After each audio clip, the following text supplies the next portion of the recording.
నమస్తే ఫ్రెండ్స్, నేను మీ Shravani Harsha. Welcome back to our channel. ఇవాళ మన కథ 10 నెలలు మోసి కనీ పెంచిన కన్నతల్లి తన బిడ్డను తన చేతులతోనే చంపేసింది. ఆ తల్లి ఎందుకలా చేసింది? కన్నతల్లి అంత కఠినాత్మురాల్లా మారిపోవడానికి కారణమేమిటి? ఈ కథలో చూద్దాం. కథని చివరి వరకు వినండి. నచ్చితే లైక్ చేయండి. ఈ కథ పైన మీ విలువైన స్పందనని కామెంట్ రూపంలో తెలియజేయండి. కొత్తవారు ఎవరైనా చూస్తున్నట్లయితే మన ఛానల్ని సబ్స్క్రైబ్ చేసుకోండి. ఆ రోజు సోమవారం ఉదయం 10 గంటల సమయం. కోర్టు ఆవరణ అంతా నిశ్శబ్దంగా ఉంది. అందరూ చెవులు రిక్కించి మరీ వింటున్నారు. లాయర్ గారు పేపర్స్ జడ్జి గారికి అందించి మౌనంగా నుంచున్నారు. జడ్జి గారు 15 నిమిషాలు పరిశీలించి వాదోపవాదాలు మొదలు పెట్టండి అన్నారు. ఇక మొదలైంది శ్రీహరి గారి వాదన. వాదన అనే కంటే అభిప్రాయం అనొచ్చు. ఎందుకంటే ఆయనతో వాదించేందుకు ప్రతిగా ఎవ్వరూ లేరు. శ్రీహరి గారు ఇలా చెప్తున్నారు: యువర్ ఆనర్, పవిత్ర అనబడు ఈ ముద్దాయి పవిత్రమైన భారతదేశంలో పుట్టి ఒక బిడ్డకు జన్మనిచ్చిన తల్లి అని చెప్పుకోవడానికి సిగ్గుచేటుగా ఉంది. ఆమె తన కొడుకును తానే చంపింది అనడానికి సాక్ష్యాలు మీ టేబుల్ మీద ఉన్నాయి. అన్నింటినీ పరిశీలించి తగిన శిక్ష విధించగలరని మనవి చేసుకుంటున్నాను అని వంగి వినయంగా నమస్కరించి తన ప్లేస్లోకి వెళ్లి కూర్చున్నారు. శ్రీహరి, మీరు చెప్పవలసింది ఏమైనా ఉందా అని జడ్జి గారు అడిగితే ఏమీ లేదు అన్నట్టు తలూపారు. డాక్టర్ పవిత్ర, మీ తరపున వాదించడానికి లాయర్ ఎవరైనా ఉన్నారా, లేక మీరే ఏదైనా చెప్పాలా అని అడిగారు జడ్జి. మీరు నాకు విధించబోయే శిక్ష ఏమిటో చెప్పండి సార్. అప్పుడు నేను చెప్పాలి అనుకున్నది చెప్తాను. నేను నా బిడ్డను చంపాను అన్నది 100కి 100 పాళ్ళు నిజం. దానికి మీరు ఏ శిక్ష వేసినా అనుభవిస్తాను. కానీ శిక్ష అనుభవించడానికి వెళ్లే ముందు నేను కొన్ని విషయాలు మాట్లాడాలి, అది కూడా మీడియా ముందు.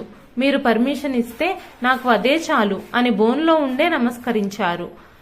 డాక్టర్ పవిత్ర స్వయంగా హత్య చేశాను అని ఒప్పుకున్నందువల్ల ఐపీసీ సెక్షన్ 432 ప్రకారం ముద్దాయికి యావజ్జీవ కారాగార శిక్ష విధించడం అయినది అని తీర్పు చెప్పారు. పవిత్ర అంగీకరిస్తూ, మరి మీడియాతో మాట్లాడే ఏర్పాటు ఎప్పుడు చేస్తారు సార్ అని అడిగారు. 2-3 రోజుల్లో ఏర్పాటు చేస్తాము అని చెప్పి సైన్ చేసి ఫైల్ క్లోజ్ చేశారు. జడ్జి గారు మరొక కేసు కోసం చూస్తున్నారు.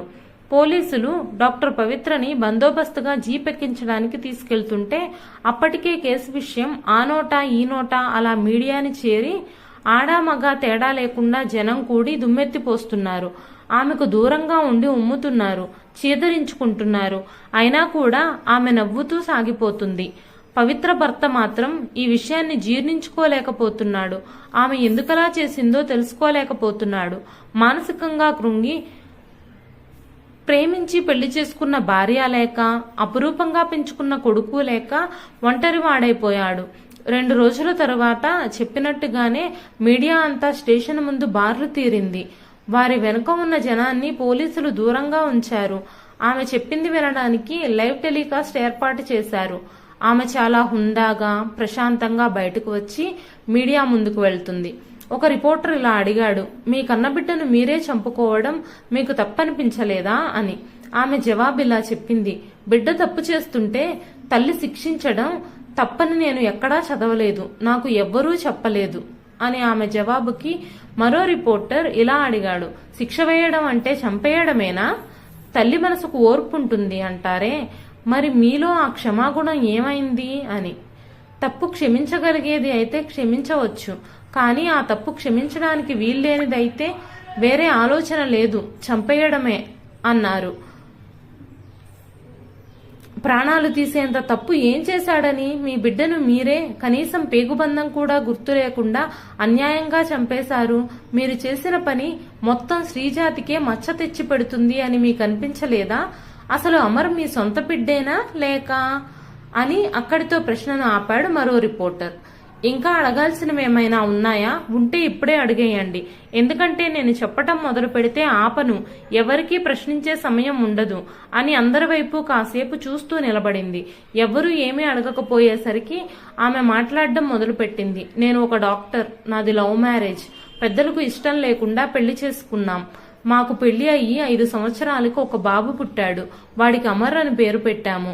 మేము కోరుకున్నట్టుగానే వాడు నడక వచ్చిన దగ్గర నుంచి మాతో పాటే హాస్పిటల్లోనే ఉండేవాడు. సంవత్సరం వరకే ఆయమ్మ వాడిని చూసుకుంది. నడక వచ్చాక ఇక అసలు ఉండేవాడు కాదు. చాలా చలాకీ అని అందరూ వాడిని చూసి ముచ్చట పడేవారు. వాడిని చూసి నాకు ఎంతో గర్వంగా ఉండేది. 3 ఏళ్ళు వచ్చేసరికి ప్లే స్కూల్లో వేశాము. హాస్పిటల్ ఇంప్రూవ్ అవుతూ వచ్చింది. ఆయమ్మ మాత్రం ఎంతసేపు అని కనిపెట్టుకుని ఉంటుంది. నేను వెళ్లేసరికి ఒంటరిగా సోఫాలోనే పడుకుని ఒక్కోసారి తినకుండానే నిద్రపోయేవాడు. పెద్ద దిక్కులేని ఇల్లు కదా మాది. వాడు ఒంటరిగా ఫీల్ అయ్యేవాడు.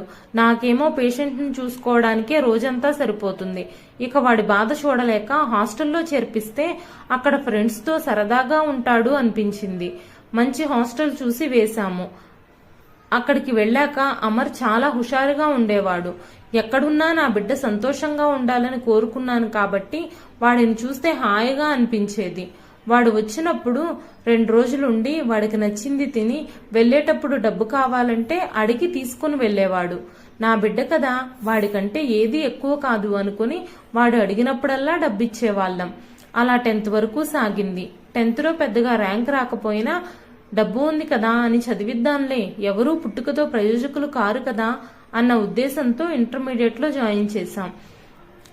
నా కొడుకు పెద్దవాడైపోయాడు అనిపించింది అప్పుడు. వాడికి ప్రత్యేకంగా ఒక రూమ్ ఉండడం వల్ల ఫ్రెండ్స్ని ఇంటికి తీసుకొచ్చేవాడు. ఇంటర్లో కాస్త మంచి మార్కులే వచ్చాయి.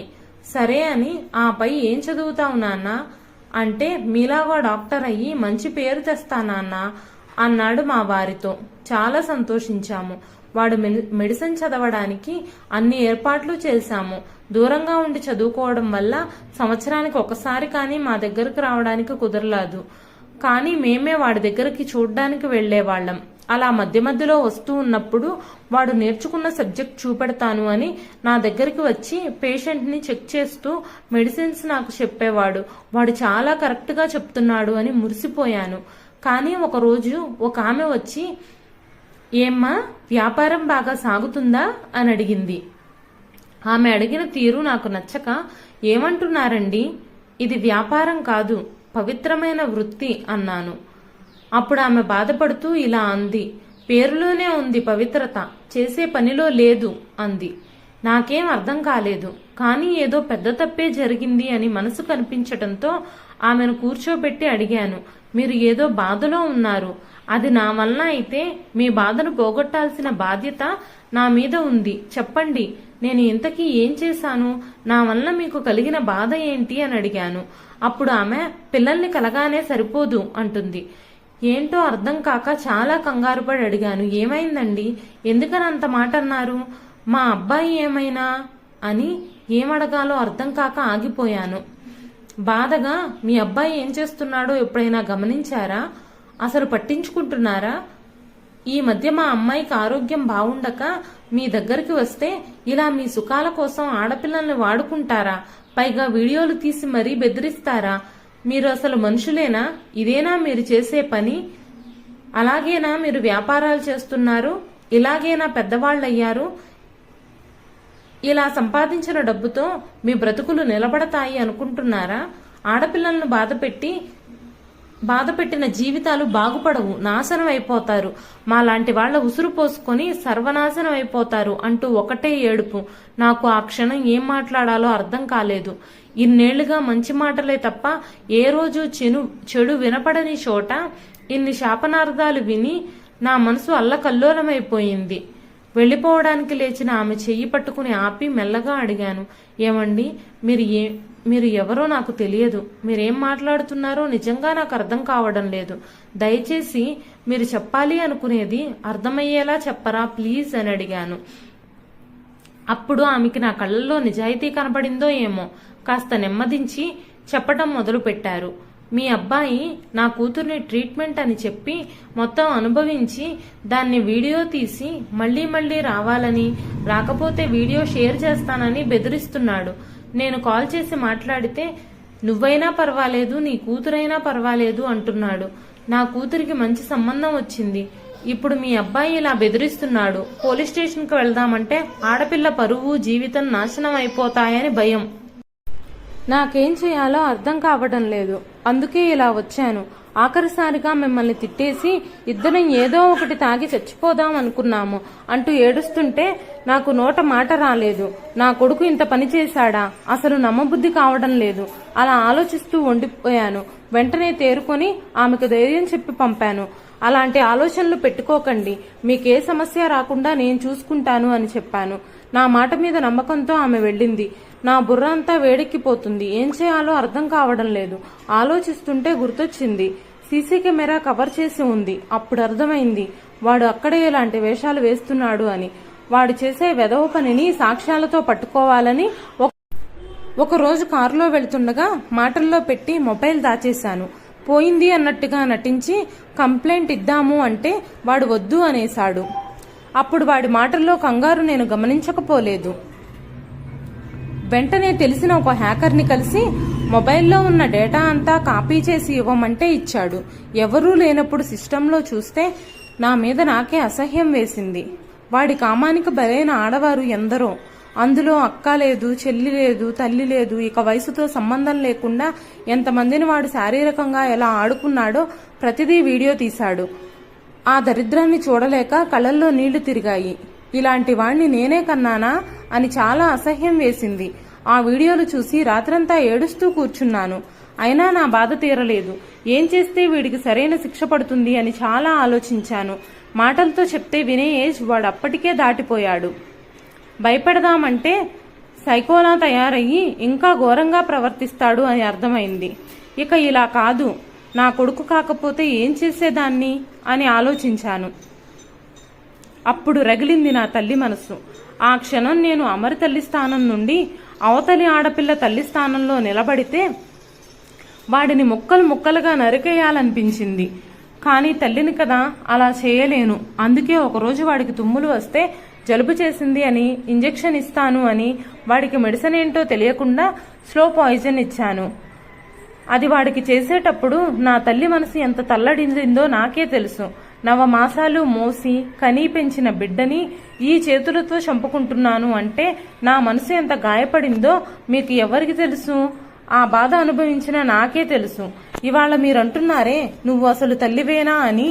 అవును, నేను తల్లినే. కానీ అమర్ అనే ఆ కామాంధుడికి కాదు, అన్యాయం అయిపోయిన ఎంతో మంది ఆడపిల్లలకు, పైకి చెప్పుకోలేక నరకం అనుభవిస్తున్న ఎంతో మంది ఆడపడుచులకు ఇకపై ఇలాంటి చీడ పురుగును మోస్తూ భరించాల్సిన అవసరం తప్పించిన ఈ భూమాతకు నేనే తల్లిని. నేను కన్నది ఒక బిడ్డను కాదు, నా చేతులతో పురుడు పోసిన ప్రతి బిడ్డ నా బిడ్డే. అందుకే ఇలా చేశాను. ఒక తల్లిగా నేను చేసింది తప్పే, కానీ ఒక ఆడదానిగా నేను చేసింది ముమ్మాటికి తప్పు కాదు అని నా మనసు చెప్తుంది. ఇంకా ఏమైనా అడగాలి అనుకుంటున్నారా అని మౌనంగా నిలిచారు డాక్టర్ పవిత్ర. అక్కడ ఆ క్షణం నిశ్శబ్దంతో నిండిపోయింది. ఇదండి ఇవాల్టి కథ. ఈ కథ నచ్చితే లైక్ చేయండి. ఈ కథ పైన మీ విలువైన స్పందనని కామెంట్ రూపంలో తెలియజేయండి. Thank you for watching.